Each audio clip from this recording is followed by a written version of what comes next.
우리 PPT 보면서 우리 함께 나누겠습니다. 자, 오늘부터 이 요한계시록에 대해서 함께 나누겠습니다. 여러분, 요한계시록 하면 뭐가 생각나십니까? 비밀의 말씀이 생각나십니까? 그런데 이제 요한계시록은 오히려 밝히 드러난 말씀이고, 오히려 쉬운 말씀이고, 오히려 우리가 난해하고 어려운 말씀이 아니라 힘이 되는 말씀, 능력이 되는 말씀으로 우리가 이해를 해야 하는 것입니다. 자, 오늘은 서론이라서 우리 전체 숲을 볼 수 있는 그런 시간으로 삼을 건데요. 자, 왜 갑자기 지난주까지 창세기 하다가 볼펜이 없네요. 창세기 하다가 왜 요한계시록을 했냐? 창세기는 성경의 서론입니다. 그리고 요한계시록은 성경의 결론입니다. 여러분, 영화나 드라마 볼 때 제일 중요한 게 뭘까요? 바로 이 서론과 결론입니다. 이 서론과 결론을 알면은 전체를 알 수 있는 것이죠. 모든 성경은 사실 요한계시록이 결론이 되는 겁니다. 자, 그래서 우리가 제일 먼저 알아야 될 게 창세기는 서론이고요. 그리고 계시록은 결론입니다. 그래서 이 서론과 결론이 사실상 성경을 이해하는데 가장 핵심적인 뼈대이기 때문입니다. 요한계시록 저도 개인적으로 정말 이게 다루기 부담스러운데, 우리가 결론을 알아야만 이 신앙생활의 능력을 얻기 때문에 안 할 수가 없는 것입니다. 제가 한 번도 요한계시록 설교를 해본 적이 없어요. 지금까지 10년 넘게 사역하면서. 근데 우리 청년들을 위해서 하는 겁니다. 몸살 걸렸습니다. 한 주 동안 요한계시록 처음 어떻게 설교해야 될지 몰라가지고 시중에 있는 책 다 샀습니다. 완전 등골 브레이킹 됐는데, 여러분 잘 들어주세요. 네, 하겠습니다. 이렇게. 자, 1번. 자, 1장 1절 한번 읽어보겠습니다. 같이 한번 읽어볼게요. 예수 그리스도의 계시라. 이는 하나님이 그에게 주사 반드시 속히 일어날 일들을 그 종들에게 보이시려고 그의 천사를 그 종에게 제일 처음 뭐라고 나오죠? 예수 그리스도의 계시라. 예수 그리스도의 계시라. 이 계시가 여러분 무엇을 말하는지 알고 있습니까? 계시는 한마디로 뭐냐면은 나타남입니다. 나타남, 드러남, 나타남, 이게 바로 계시입니다. 성경은 하나님의 계시로 적혀 있습니다. 그게 뭐냐? 하나님이 나타났다는 겁니다. 그래서 요한계시록은 나타나고 드러나는 책이지 감추고 숨기고 비밀이고 막 밑에 이거 아닙니다. 오히려 예수님을 더 밝히 드러내는 책이다라고 보시죠. PPT 한번 넘겨주시겠어요? 이 요한계시록은요, 자, 한번 넘겨주세요. 요한계시록은 언제 기록되었냐면요, 기록연대, 이거 적어보세요. 기록연대가 바로 AD 이제 90년에서 96년 사이에 기록되었습니다. 1세기에 기록된 책인데요, 이 당시는 이 유럽과 그리고 아프리카와 그리고 이 중동, 이제 근동 아시아에 로마 제국이 통치하던 시대였습니다. 지도 보시면요, 불 좀 하나 꺼주시겠어요? 이쪽에 이 로마 제국이 아주 강활한 영토를 다스리던 시대입니다. 여기에 이스라엘도 속해 있는 것이죠. 자, 그래서 이 로마 황제가 다스리던 시기였습니다. 특별히 이때에는 도미티안 황제가 이제 통치했는데요. PPT 넘겨주세요. 도미티아누스라고도 하는데, 이때 이제 대대적인 기독교의 박해가 있었습니다. 박해가. PPT 넘겨주세요. 콜로세움에 기독교인들 다 매달아서 화형시켜 죽여, 사자밥 만들어 먹어, 또 재산 몰수해, 추방시켜, 채찍 때려, 온갖 핍박과 박해로 그들은 고통당해야 했습니다. 왜냐? 이 로마 제국의 핵심이 뭐냐? 황제를 숭배하는 거예요. 황제 숭배. 왜? 로마 황제가 하나님이기 때문에. 하나님 보고 싶어? 나를 숭배해.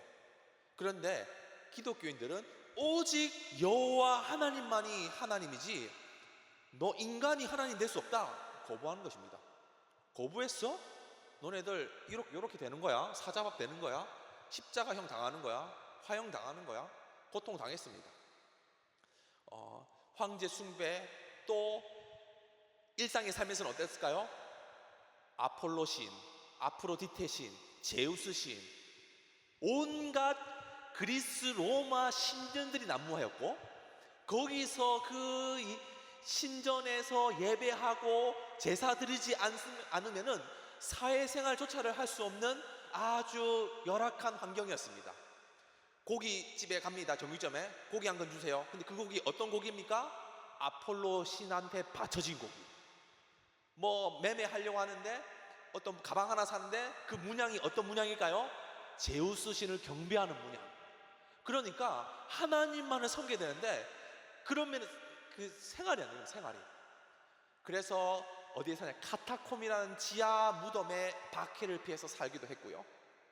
동굴이나 저기 산속이나 숲이나 이런 데서 이제 그들의 신앙을 유지할 수밖에 없었습니다.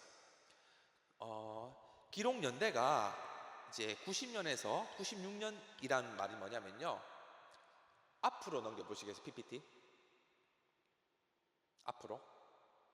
아니 뒤로 말고 앞으로요. 도미티안 황제가 96년에 죽었습니다. 그러니까 이 도미티안 황제 때 절정의 박해가 있었는데 이제 그 이후로는 조금 박해가 완화되었어요. 그래서 요한계시록이 언제 적혀졌냐? 최소 96년, 그러니까 최대 96년이다. 왜? 그 이후에는 박해가 완화됐기 때문에 도미티안 황제가 이제 치리했던 그 80년대, 90년대가 가장 극심한 박해가 있었고, 그때 기록된 책이 바로 요한계시록입니다. 여러분, 로마 황제 나쁜 사람이에요.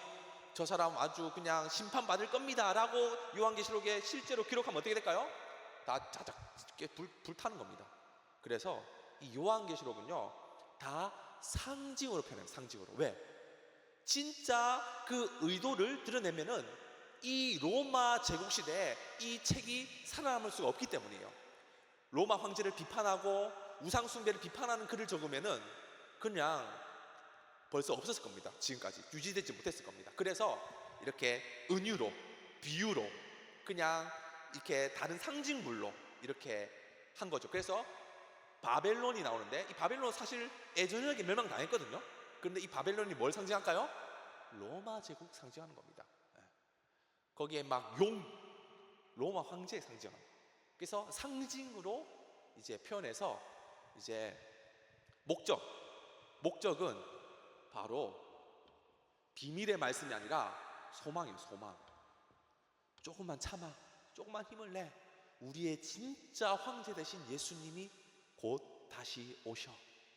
그러니 이 계시록을 읽고 뭔가 미래의 신비로운 일을 기대할 게 아니라, 우리 주님 오시는구나, 그게 내 유일한 소망이야. 이 로마 황제는 무너지는구나, 그게 내 소망이야. 소망을 붙드는 책이 바로 요한계시록이었습니다. 자, PPT 넘겨주세요. 또 한 장 넘겨주세요. 이 당시는요 모든 사도들은 다 순교당했고 유일한 사도 요한만이 살아남았습니다. 요한이 유일하게 이 90년에서 90년까지 생존한 사도인데, 그는 생존해서 혼자 잘 먹고 잘 살구나가 아니라 그는 유배당한 상태였습니다. 그래서 반모섬이라는 곳에 유배당했는데, 반모섬이 어딘지 모르실까봐 지금 지도에 표시됐거든요. 지금 여기가 튀르키예인데, 튀르키예 이 서쪽에 이제 중간에 조그마한 섬 보이시죠? 화살표로 표시했는데 거기에 이제 유배당해서 그 요한계시록을 요한이 기록을 했습니다. 넘겨주세요. 참고자료. 여기가 반모섬이에요. 반모섬. 여러분 지금은 휴양지로 변했는데, 네. 여러분 언젠가 같이 한번 가보시겠습니까? 믿음대로 될지어다. 네. 또 넘겨주세요. 지금은 이 반모섬에 이 요한을 기념하는 수도원이 만들어졌어요. 이게 11세기에 건설된 중세시대 때 이제 건설된 건물인데요. 이제 반모섬 이 지역에서 요한계시록을 기록했습니다. 자, 넘겨주세요. 자, 이제 과연 요한계시록에는 어떤 내용이 있을까요? 여러분 1장부터 22장까지 그 내용 너무너무 난해하다고 느끼지 않았습니까? 제가 한 큐에 정리해 드리겠습니다. 지금부터 집중하셔야 됩니다. 요한계시록은 4개의 환상으로 이루어졌습니다. 4환상. 4개의 환상이 요한계시록의 전부입니다. 처음엔요, 어떤 환상이 나오냐? 자, 7교회가 나옵니다. 7교회. 7교회는 이제 요한계시록 2장, 3장에 나오는 7교회가 나옵니다. 자, 7교회 나오면요, 7인, 7 나팔, 7 대접이 나옵니다. 7인, 7 나팔, 7 대접. 이 두 번째 환상입니다. 세 번째 환상은요, 큰 성 바벨론입니다. 큰 성 바벨론. 큰 성 바벨론. 바벨론이 로마를 상징하는 단어라고 그랬죠. 그 다음에 마지막 환상으로 거룩한 성 새 예루살렘이 나옵니다. 자, 7교회 7인 나팔 대접. 그래서 인나대라고 해요. 인나대. 앞글자 말해서 7인나대 큰 성 바벨론 거룩한 성 예루살렘 이렇게 나와요. 이게 뭘 말하느냐? 바로 이 교회, 이 7은요 이 성경에서 완성 충만을 이야기합니다. 그래서 7교회라고 해서 딱 7교회만 특정한 게 아니라 열방의 모든 교회를 상징하는 거예요. 열방의 모든 교회. 대표적으로 2장 3장에서 7교회가 소개되지만 그게 끝이 아니라 사실 이 땅에 존재하는 모든 교회를 대상으로 한 이제 메시지입니다. 그래서 이것은 바로 교회를 얘기하고요. 그리고 7인, 7 나팔, 7 대접은요, 바로 세상을 이야기해요. 세상. 자, 여기 PPT 보시면요, 지금 이 두루마리에 도장이 7개 박혀 있죠. 이게 7인입니다. 실. 그리고 밑에 이 천사인데 웬 7명 아저씨가 나팔 불고 있죠. 7 나팔. 그리고 저 오른쪽에 보면은 이 대접에다가 뭐가 이제 뭐 물이 담겨 있는데 다 쏟아지는 장면이 나오죠. 7 대접입니다. 그런데 이것은 다 세상을 상징하는데요, 이 세상의 심판을 상징해요. 정확하게 세상의 심판. 인 나팔 대접은요, 바로 점진적으로 강해지는 심판이에요. 처음에 인 하나 떼면은 메뚜기 재앙, 2개 떼면은 뭐 바퀴벌레 재앙, 점점 인을 떼면 뗄수록 그 심판의 강도가 점점 강해집니다. 세상 너희들 정신 차려. 하나님의 심판이 임할 것이다. 회개하고 돌아가야 되는데 하나씩 뗄 때마다 여전히 완악한 그들의 모습이 보여집니다. 그래서 이 인심판으로 해서 세상의 3분의 1이 멸망한다고 기록되어 있습니다. 4분의 1. 그런데 인심판이 끝나도록 회개하지 않는 겁니다. 그래? 나팔을 불 때마다 심판이 점점 추가됩니다. 점진적으로 더 강력한 심판으로. 그래서 이 나팔 심판으로 3분의 1의 사람들이 멸망합니다. 그리고 나팔 심판에도 멸망 안 당해? 그러면은 대접 심판으로 모두가 다 심판돼서 점진적으로 이 심판의 강도가 커지게 된다는 거죠. 그래서 세상을 향한 심판을 바로 일곱 인 나팔 대접이 보여주는 겁니다. 그 다음 세 번째 환상은 바로 큰 성 바벨론인데, 이거는 세상입니다. 세상. 자, 이 세상인데 다 심판인데 끝판왕 등장. 끝판왕, 마지막, 세상의 마지막 최종 보스, 바로 로마 제국 그 황제인 것입니다. 그를 바로 큰 성 바벨론으로 하는 거죠. 그런데 큰 성 바벨론 앞에 동상 한 명 나와요. 동사가 나와요. 그러면요, 무너졌도다 큰 성 바벨론이요, 이렇게 나와요. 예수님의 재림은 완벽하게 이 세상이 무너졌다는 걸 말해요. 세상 심판이고요. 이것도 세상 심판인데 완벽하게 무너졌다는 거죠. 그리고 바벨론이 무너지고 새로운 세상이 도래합니다. 그게 뭐냐? 바로 새 예루살렘인데, 이것은 바로 교회를 얘기해요. 교회. 새 예루살렘은요, 그 앞에 형용사가 수식어가 있습니다. 뭐냐? 거룩한 성 새 예루살렘이에요. 바벨론은 큰 성 바벨론입니다. 여러분, 이 세상은요, 크기를 중요시합니다. 높고 크고 넓은 것이 이 땅의 가치관입니다. 여러분, 큰 거 좋아하십니까? 큰 집 좋아하시고 큰 차 좋아하시죠? 이게 세상의 가치관은 큰 거를 추구하는 것이죠. 그런데 하나님 나라의 가치관은 뭘까요? 크기가 아니라 거룩이에요. 거룩. 너 얼마나 거룩하니? 얼마나 정결하니? 크기와 높이가 중요한 게 아니라 하나님 나라는 거룩과 정결함이 중요하다는 것이죠. 그래서 이 일곱 교회와 거룩한 성 새 예루살렘은 바로 교회로서 연결됩니다. 교회. 일곱 교회는 진행 중인 교회, 거룩을 향해서 진행 중인 교회고요. 거룩한 성 새 예루살렘은 완성된 교회입니다. 완성된 교회. 그래서 정도가 달라요. 일곱 교회, 우리가 지금 일곱 교회 안에 속해 있는 상태거든요.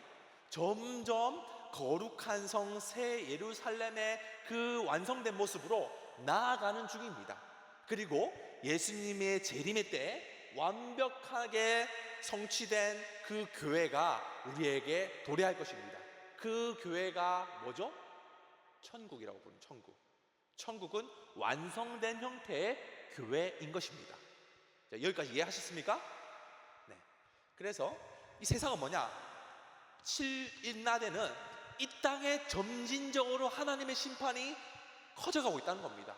점점 배교와 타락과 온갖 세상 종욕을 따라가는 이 땅의 삶의 모습 가운데 하나님의 진노가 점차 더 이렇게 강해질 거라는 것이 말세로 갈수록 바로 7인나대의 의미입니다. 그리고 마지막 예수님 딱 재림할 때 어떻게 될까요? 완전히 그 세상 나라는 다 무너지게 된다. 큰 성 바벨론은 완전히 끝나게 된다. 이게 바로 마지막 때에 이제 일어나는 것입니다. 그래서 이건 세상 심판의 진행이고요, 이건 세상 심판의 완성을 말합니다. 완성. 그러니까 뒤에 두 개는 완성을 얘기하고요, 앞에 두 개는 진행을 얘기하는 거예요.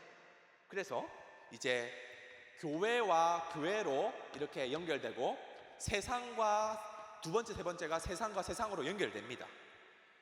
그래서 첫 번째 환상과 네 번째 환상이 교회로서 연결되고요, 두 번째 환상과 세 번째 환상이 세상 심판으로 연결됩니다.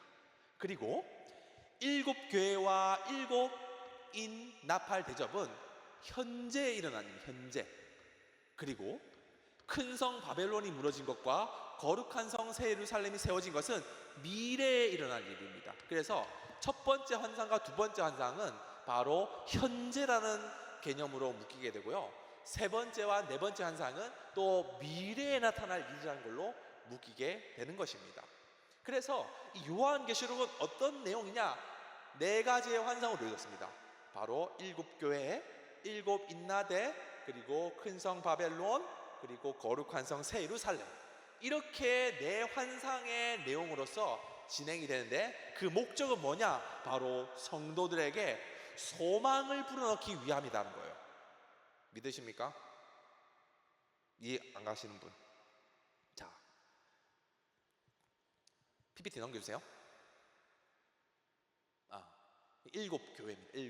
일곱 교회가 지금 보면은 에베소 교회, 서머나 교회, 버가모 교회, 또 사대 교회, 라오디게와 필라델피아 교회. 네, 갑자기 영어가 생각나네. 일곱 교회. 네. 또 어떤 교회죠? 나머지 한 개가 두아디라 교회. 네, 이렇게 되겠네요. 일곱 교회인데 사실은 이 세상의 모든 교회를 상징한다, 이렇게 보죠. 넘겨주세요. 자, 1번. 자, 1절에 보면 예수 1장 1절에 예수 그리스도의 계시라 이는 하나님이 그에게 주사 반드시 속히 일어날 일들을 그 종들에게 보이시려고 그의 천사를 그 종 요한에게 보여 알게 했다. 자, 여러분, 반드시 속히 일어날 일 밑줄 것이고요. 이 반드시 속히 일어날 일이 뭐냐? 여러분, 성경은요, 성경으로 풀어야 됩니다. 구약, 여러분 창세기 할 때 제가 항상 교환에 기록한 성경이 신약 성경이에요. 왜? 구약은 신약으로 해석해야 됩니다. 반대로 신약은 뭘로 해석해야 될까요? 구약으로 해석해야 됩니다. 이 반드시 속히 일어날 일은 사실 구약 성경에 이미 언급된 내용이에요. 어디에 언급됐을까요? 바로 다니엘 2장 28절에 언급되었습니다. 자, 제가 지금 쉬운 성경으로 나왔는데 이게 더 의미가 맞아가지고, 쉬운 성경에 보면은 다니엘 2장에 다니엘이 이제 느부갓네살에게 환상을 해석해주는 대목이 나옵니다. 그러면서 다니엘이 어떤 말을 했냐? 왕에게 장차 일어날 일들을 보여주었습니다. 이 구절이 똑같은 워딩으로 지금 요한계시록 1장 1절에 반드시 속히 일어날 일들을 보여주시려고 이렇게 나온 것과 똑같다는 것입니다. 자, 그렇다면은 반드시 속히 일어날 일은 결국 이 다니엘의 말씀을 통해서 이해할 수 있습니다. 자, PPT 한번 넘겨주세요. 이게 아닌데. 좋아요. 자, 그 다음 일단은 반드시 속히 일어날 일을 한번 보겠습니다. 이거 킵하고 다음 2번 문제, 요한계시록 1장 4절을 한번 보겠습니다. 같이 한번 읽어볼게요. 요한은 아시아에 있는 7교회에게 편지하노니 이제도 계시고 전에도 계시고 장차 오실 이와 그 보좌 앞에 있는 7영과 이렇게 나와요. 여러분, 뭐 7교회가 나오는데요, 그리고 또 뭐가 나옵니까? 7영이 나와요. 7영. 영이 7개 있을까요? 7이 뭐라고 말했죠? 충만, 완성. 영이 완성된 영, 충만한 영은 바로 성령을 이야기합니다. 성령을. 7영은 성령입니다. 그런데 7영이 그럼 느닷없이 왜 나왔냐? 구약 성경에 이미 다 언급됐다는 겁니다. 스가랴 4장 1절과 2절에서 보면요, 스가랴의 환상이 나오는데 그가 어떻게 말을 하면요, 그 빨간 글씨만 읽을게요. 그냥 그 기름 그릇 위에 7등잔이 있으며 그 기름 위에 있는 등잔 위에서 7관이 있고, 그래서 7등잔과 7관이 있습니다. PPT 넘겨주세요. 네. 그래서 이 7관, 7등잔이 바로 성령을 상징하였고, 그것이 바로 그대로 7영으로 이제 사용된 겁니다. 네. 자, 그 다음, 자, 3번입니다. 요한계시록 1장 5절 같이 한번 읽어보겠습니다. 또 충성된 증인으로 죽은 자들 가운데서 먼저 나시고 땅의 임금들의 머리가 되신 예수 그리스도로 말미암아 은혜와 평강이 너희의 길을 원하노라. 우리를 사랑하사 그의 피로 우리 죄에서 우리를 해방하시고, 여기 보면요, 땅의 임금들의 머리가 되신 예수 그리스도, 이렇게 나오면 이 밑줄입니다. 이 말이 왜 나왔느냐? 구약에 또 나온다는 겁니다. 여기 시편 89편 27절에 보면은 이렇게 나와요. 내가 또 그를 장자로 삼고, 예수님을 예표하는 말입니다. 이 27절은 세상 왕들에게 지존자가 되게 하시며, 그런데 이 구절이 바로 요한계시록 1장 5절에 땅의 임금들의 머리가 되신 예수 그리스도, 시편 저자는 예수님을 몰랐을 겁니다. 그런데 그는 그 약속의 말씀을 따라 고백했습니다. 그 장자. 그런데 예수 그리스도로 계시록에 밝히 드러나게 되었죠. 자, 이쯤 되면은 요한계시록을 이해하는데 제일 중요한 게 뭐라고 볼 수 있을까요? 바로 구약성이에요. 구약성경. 어떤 신비로운 환상을 볼 게 아니라 요한은 계시록을 기록할 때 철저하게 한 구절 한 구절의 내용들을 구약을 가지고 와서 우리에게 그 독자에게 전했다는 겁니다. 그래서 요한계시록은 신비로운 환상의 문헌이 아니라 구약의 뿌리를 두고 있는 말씀이라는 거예요. 자, 마지막입니다. 다 끝났어요. 자, 요한계시록 1장 7절입니다. 같이 한번 읽어보겠습니다. 볼지어다 그가 구름을 타고 오시리라. 각 사람의 눈이 그를 보겠고 그를 찌른 자도 볼 것이요 땅에 있는 모든 족속이 그로 말미암아 애곡하리니 그러하리라. 아멘. 자, PPT 넘겨주세요. 자, 그가 구름 타고 오시리라. 노래도 있죠. 구름 타시고 노래 있죠.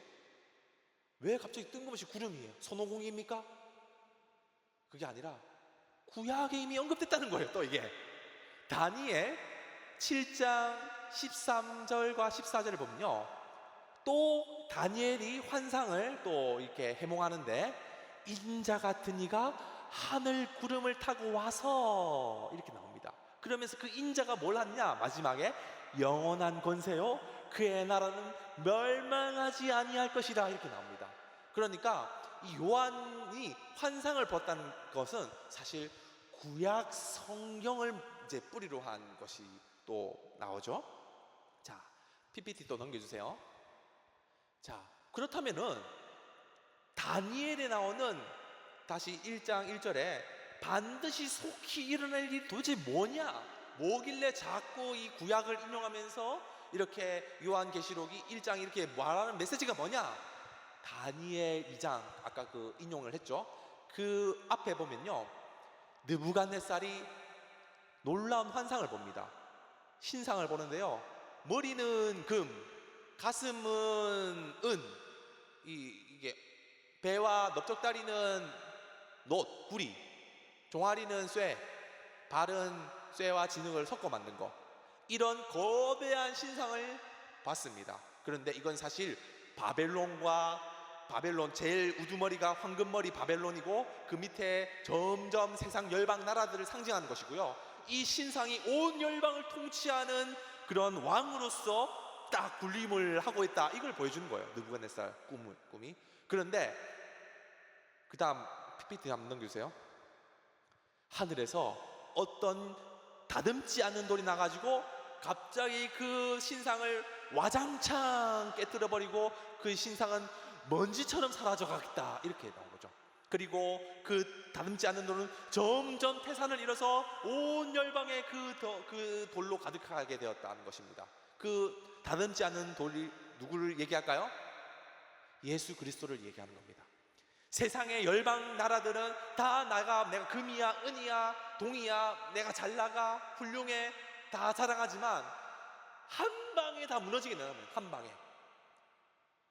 그리고 그 말씀이 그대로 성취되어서 바벨론이 무너지고, 헬라 제국이 무너지고, 로마 제국이 무너지고, 온 역사 가운데 열왕들이 나타났지만 결국 다 먼지처럼 사라지게 되었고, 마지막에는 어떤 나라가 영원히 서게 될 것입니까?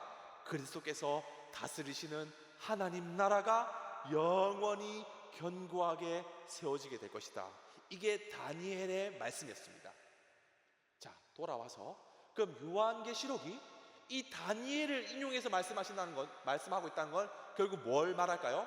지금 로마 제국 그리고 그 수하의 여러 열강들이 득세하고 있지만 결국 예수 그리스도께서 이 땅을 다스리실 것이다, 통치하실 것이다, 이거를 말해주고 있습니다. PPT 넘겨주세요. 자, 아까 우리가 요한계시록 1장 7절에 이렇게 나옵니다. 볼지어다 그가 구름 타고 오시리라. 각 사람이 눈을 보겠고 그를 찌른 자도 볼 것이요 땅에 있는 모든 족속들이 그로 말미암아 애곡하리니 그러하리라. 아멘. 이렇게 나오죠. 애곡합니다. 모든 족속들이 그로 말미암아. 이게 왜 어디서 나왔냐? 이게 구약에서 나왔다. 또 구약에서 모든 구절 다 구약에서 나왔다. 여기 스가랴 12장 10절에 보니까 빨간 글씨 말게요. 그를 위하여 애통하기를 독자를 위하여 애통하듯 하여 그를 위하여 애곡하기를 장자를 위하여 통곡하듯 하리로다. 그러니까 그 앞에 보면은 이제 그들이 그 찌른 바 그를 바라보고 그를 위하여 애통하기를. 이게 뭐냐면은 예수 그리스도를 죽인 자는, 창을 찌르고 멸시하고 핍박한 자는 마지막 날에 애통하게, 그의 죄 때문에 애통하게 될 것이고, 그리고 신실하게 그리스도를 믿고 섬겼던 믿음의 사람들은 그의 오심을 통해서 기쁨의 눈물로 애통하게 될 것이라는 말입니다. 둘 다 울어요. 하나는 심판을 통해서 울게 되고 한 사람은 소망을 성취하였음에 울게 된다. 이렇게 볼 수 있습니다. 그러니까 다 구약에서 나왔다는 거죠. 자, PPT 넘겨주세요. 자, 이게 이제 다니엘의 결론입니다. 자, 이 여러 왕들의 같이 한번 읽어볼게요. 시작. 이